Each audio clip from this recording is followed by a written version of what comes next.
Andy, first of all, it's a big weekend of fixtures. There's a lot of anticipation amongst the supporters. You've seen that with the queues and the crowds that people have got for the games after this one as well.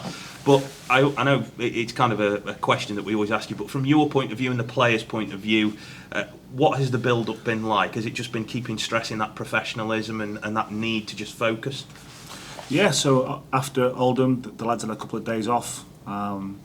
Came back in on Tuesday, obviously with a different schedule with us playing Friday and Monday, so it's been exactly the same week as every other week. We reviewed our performance against Oldham on Tuesday morning, looked at areas we did really well, looked at areas we need to improve at, and that's what we've done, and then we focused on Hartlepool going forward. So it's worked for us so far, we'll continue to do that. I think it's the way you learn that you can't just play a game, you have to then look back at it and have really honest reflection as an individual and as a group, and that's what we've tried to do throughout the season. So everyone has an opinion, we open up the floor for the guys to say what they feel as well. It can't be about my opinion, so that's what we do. That's been our staple throughout the week, throughout the season, and that's what we'll continue to do. Is that honesty a big thing, particularly where you're at a stage of the season where results mean everything, to be able to have that open atmosphere, if you like? How does that help?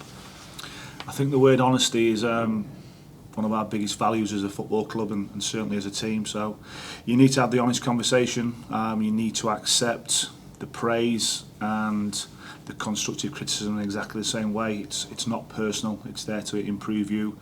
How do we improve as people? Just by being given feedback, because sometimes you don't see it yourself, do you? So you need people from the outside who are being honest with you and have your best interests at heart.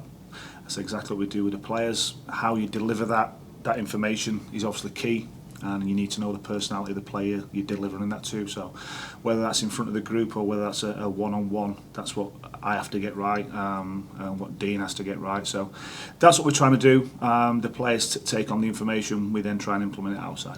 How big a part of that was the recruitment in the summer as well, and in January, to bring in players with that attitude who are willing to take on board times when they may make mistakes or things that you or other players have got to say? Well, we're in the football trade, but we're people. So the people skills are the most important thing, that we have to get that right. If you bring in the wrong personality, if we would have done that in January, that could have upset everything we've built over the last 13, 14 months since the gaffer's been at the club, and certainly since pre-season when we had to recruit a lot of new people into the group. The bond that they formed really quickly has given us the basis and the core, let's say, to go and build on that. And I think if you don't get that right, you've got no chance. So this group is tight. The people within our football club are tight. They've got great values. It gives us a chance. Hartlepool itself are a team who've had a bit of a strange season. Lost the manager. They've had good runs, bad runs. When you look at sides like that, who maybe it could be argued don't have much to play for now, how do you view them as opposed to, say, a team that you'll be playing in the next few weeks who are up there with you? Is it hard to judge just what type of team will turn up? We treat them exactly the same way we've treated every game so far this season. We've done our homework, we've done our research. We focus on how we think they want the game to be played, but fundamentally our main focus is on how we want the game to be played, and that's what we will try and do, trying to approach the game with our positive mindset and trying to get our players playing to the best of their ability within the structure of our team. So I wouldn't be disrespectful to any of the Hartlepool players or manager or staff and say they've got nothing to play for. There's always something to play for. Pride, contracts, moves, whatever it is. No player goes out there in front of the crowd on a Saturday and wants to play poorly. It just isn't part of the game. So they'll be motivated, as I say, for different reasons, but so are we. Looking at the last few months from a personal point of view, aside from the circumstances in which you ended up in the role that you're in now, what have you perhaps learned or taken from these last few months that you maybe didn't know about yourself before, that has either improved you or maybe surprised you about yourself and your own perspective on management? Obviously, the circumstances, you never know when an opportunity is going to come for whatever reason. It was a challenge at the start in terms of what was the priority, and the football wasn't. It was about the people within the environment. What have I learnt about myself? Well, I've tried to be prepared for this situation. I've tried to be educated. I've tried to grow as a person from when I finished playing playing football isn't nothing to do with this job.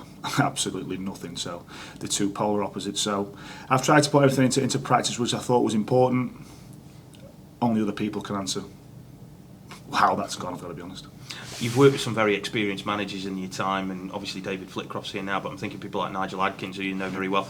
Have you looked to them for any guidance in this period as well, just to try and give yourself a bit of a sounding board? Yeah, absolutely. I'd be a fool not to want to speak to people within the game who've been doing this job before. Absolutely, I've made phone calls, I've spoken to people, I've opened the floor up to the staff, and it's been a collective. It's not about me and taking this team forward or what has happened. It's about all of us and making the most of the situation when it happened and trying to keep going forward and keep driving forward and showing the qualities we are as a football club. How important has it been, as you've said a little earlier, how important has it been to understand the makeup of the squad and to understand that these are just as much people that you're dealing with, just as much as footballers out there?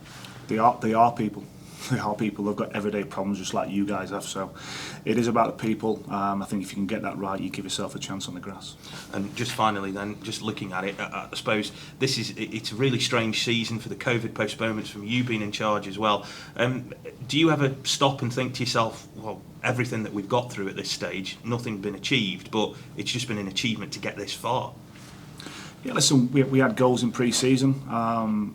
The football club as a whole is developing at a really rapid rate. I think you'd be very proud now to be a Port Vale fan and seeing what the club is doing from top to bottom. Massive buy-in from everyone who's employed by this club, and we're progressing, and that's all we're trying to do. It's one step at a time. We're progressing on and off the pitch, and that's what we'll try and continue to do. Lovely, thank you.